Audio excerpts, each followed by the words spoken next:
It's really good to be here in Oakland.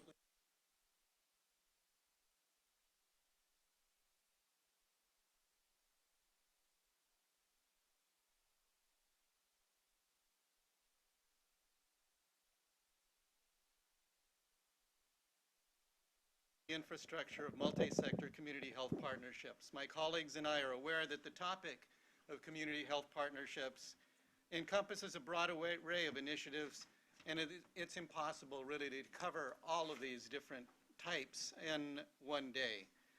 We know that there's a depth of individuals and institutions that constitute partnerships and work together to improve health and well-being in communities. We're going to give you a sample of them today.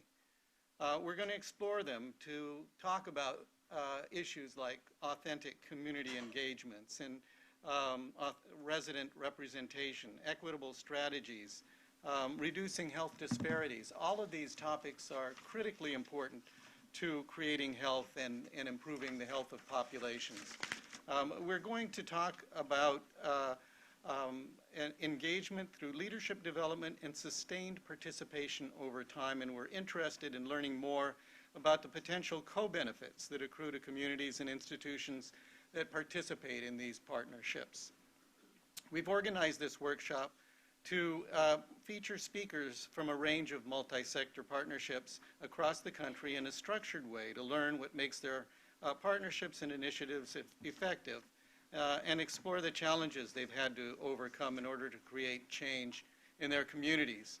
We've organized the day so we can engage you, the participants, in structured discussion that'll take place this afternoon, where there'll be a lot more interaction among you to talk about the goals of partnerships and working together and talking about strategies and what works and engaging different partners in developing and sustaining these partnerships. There's a set of questions on your table that you might want to reflect on and think of your own too.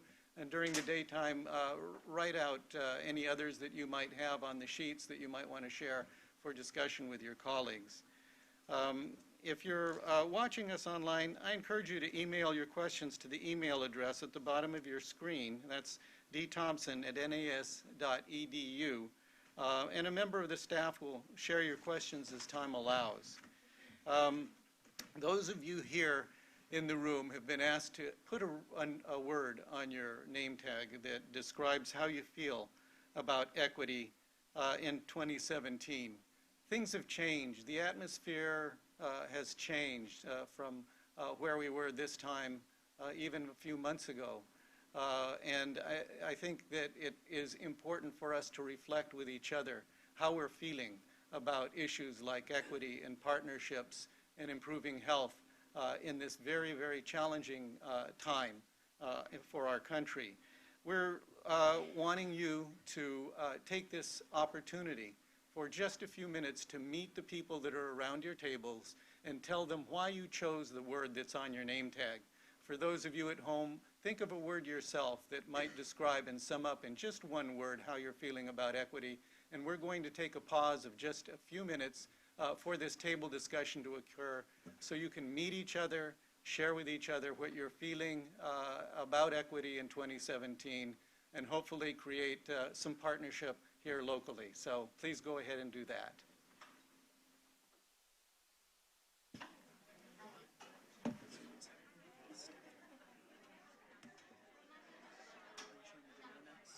No, I'm going to do my PowerPoint. Gotcha.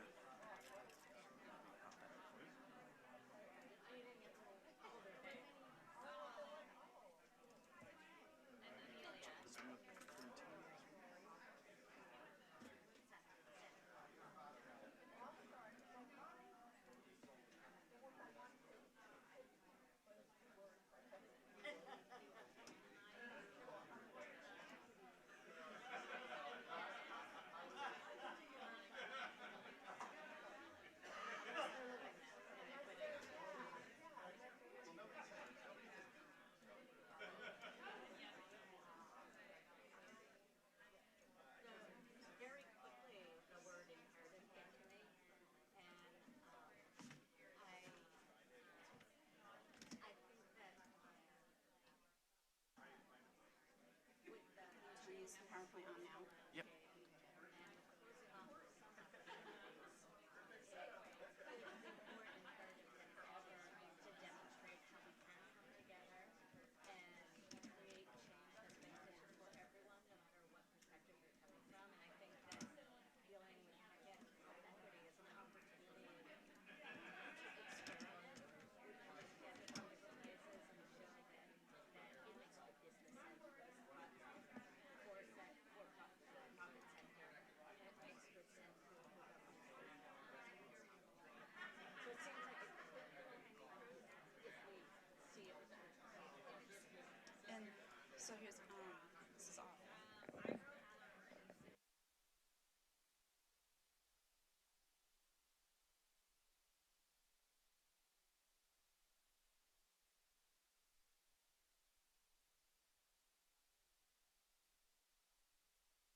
Tony's, right? Okay.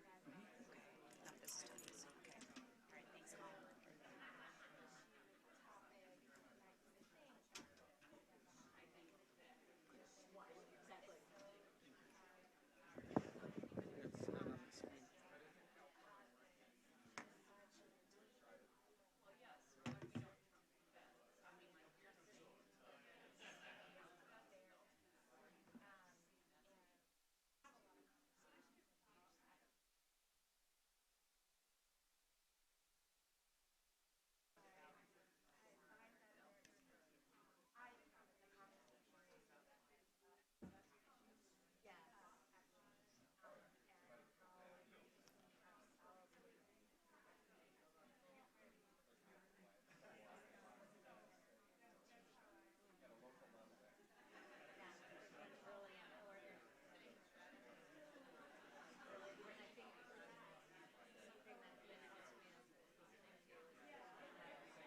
Okay, I'm going to ask to wrap the table conversation up. I'm sorry for disrupting this community building exercise that we have going on. This is a different way of than how we usually run our workshops. Mostly it's just been a series of talking heads, and it's business.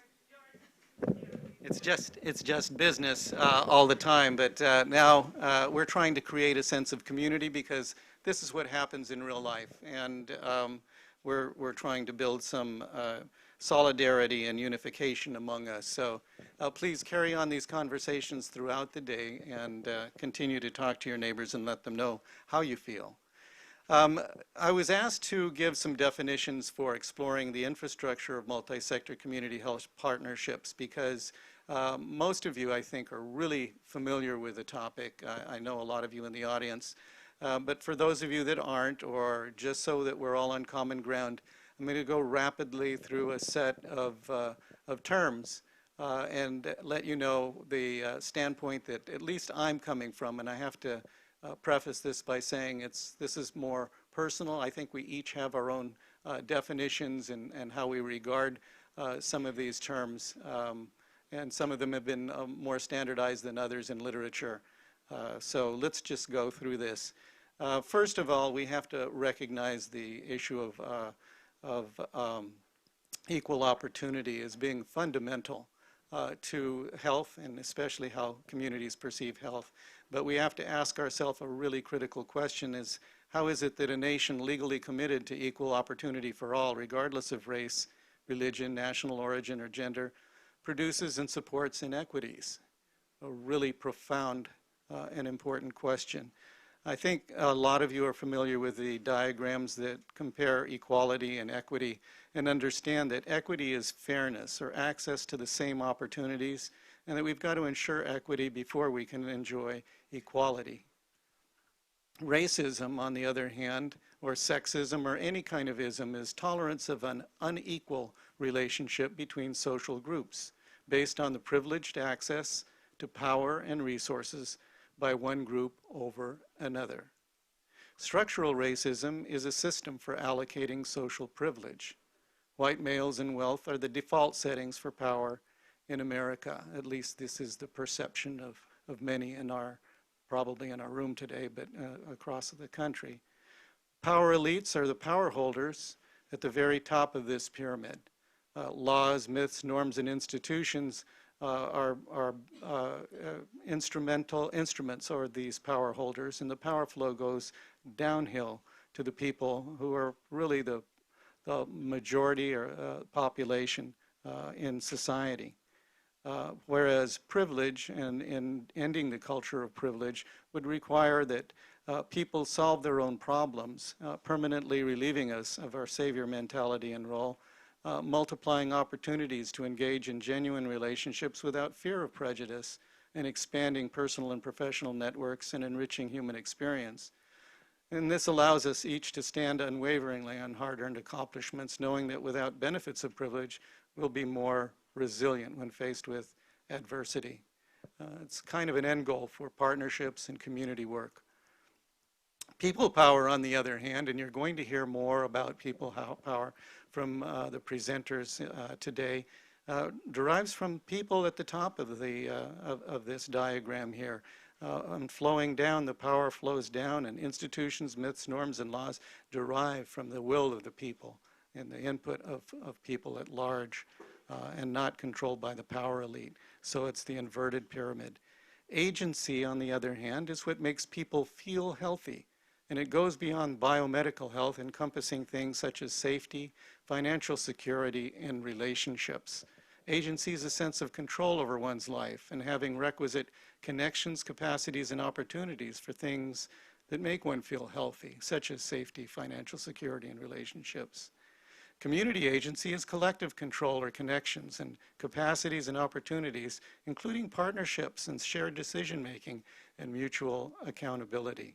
And this notion of agency is often left out of the paradigms and the models that we put forward about how to improve health and how to include the population and people in creating that health. Usually it's just given over to institutions, government and non-government, and the people themselves are left out because it's not recollected that we really have to think about this value of agency. Activism, it's been countered. There's some counter arguments about what is effective and what is ineffective. Effective roles, we've always been taught that people would be empowered and hopeful and not disempowered and hopeless, and that there would be positive attitude and energy, not negative, and that people power and participatory democracy would rule the day, and not an elitist self-identified leaders or vanguard be in the role of activism. But the world is shaken. Things are changing. We've got to recognize, though, that in the long run, we still believe, we hold true, if the work of communities is really where we're headed, and population health and involving all people, we believe what's there in the effective role column really is faith in people, and peace paradigms are what are going to win out in the long run. So social movements, collective actions in which the population is alerted, educated, and mobilized to challenge power holders and whole society to redress social problems or grievances and restore critical social values.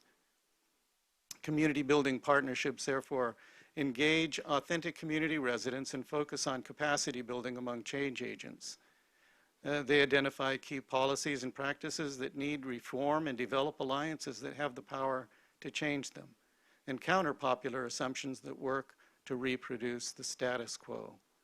And you can see that change agents and power to change and alliances constitute partnerships in that model. And finally, in participatory democracy, we see that social movements, the general public, and who join social movements influence power holders by alerting, educating, inspiring, and involving the population at large. We're going to show you some models from California and elsewhere across the nation, and our first panel happens to be from California. So we'll take the opportunity to show what great really looks like from the California perspective. But first I want to show you a video that will set us off, I think, on the right foot, and then we'll have our first panel.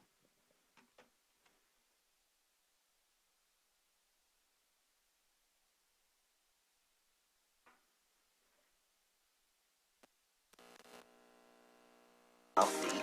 We're a community at the end of the day.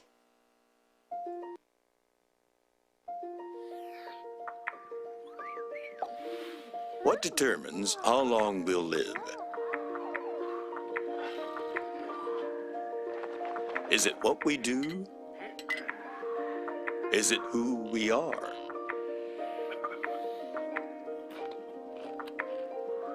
Actually, when it comes to predicting how long you'll live,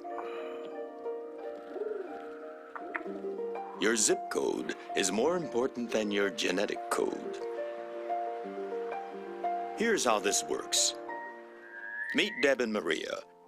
They both have jobs, they're around the same age, they're both married, and they both have 2 kids.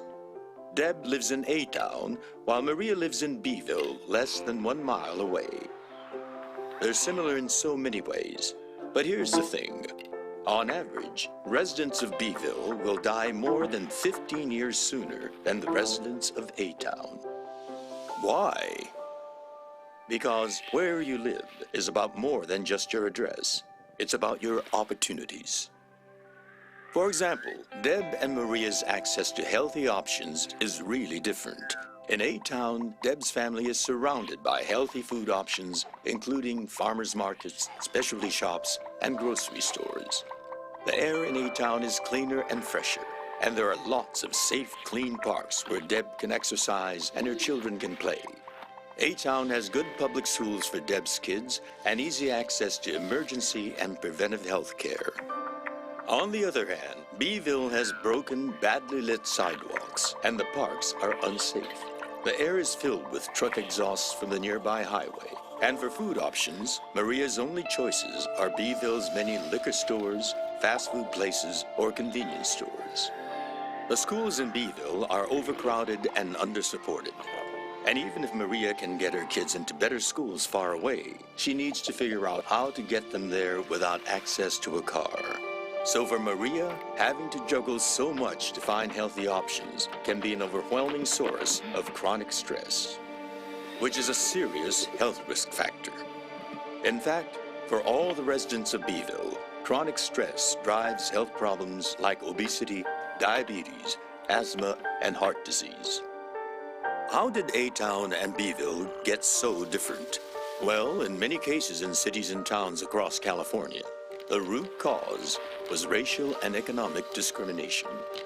Over the generations, poor white people and people of color were pushed to less desirable parts of town, where banks refused to lend money, businesses left, jobs too, schools declined, and the neighborhood crumbled. Everyone who could move away did. And what's more, when communities like A-Town and Bville are so unequal, Bville isn't the only one that suffers. Because it turns out that not only is your zip code a predictor of how long you'll live, so is what country you live in. Countries with the greatest income inequality have the lowest life expectancy. So even Americans like Deb, who are white, insured, college-educated, and upper income, die younger than their peers in other countries. In fact, our life expectancy is 43rd in the world, and that number is slipping. In the end, our biggest health risk may actually be inequality, and extreme inequality hurts us all. So what do we do? Well, if we're all going to be healthier, we don't just need to help the folks in Bville beat the odds. We need to change the odds for everyone. And that's what we're doing. There's a movement happening. We're Californians. We don't follow. We lead.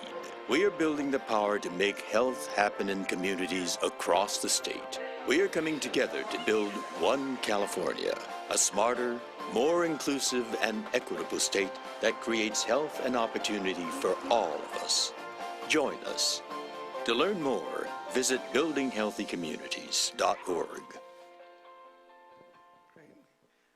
To tell you more about building healthy communities, our first panel is led by Dr. Get some timings real quick. All right, so bear with me.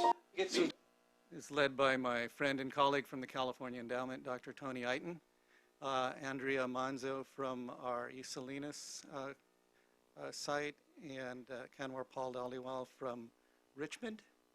And unfortunately today, Don Phillips couldn't join us. So Tony, I'll turn it over to you. Thank you, George. I don't think I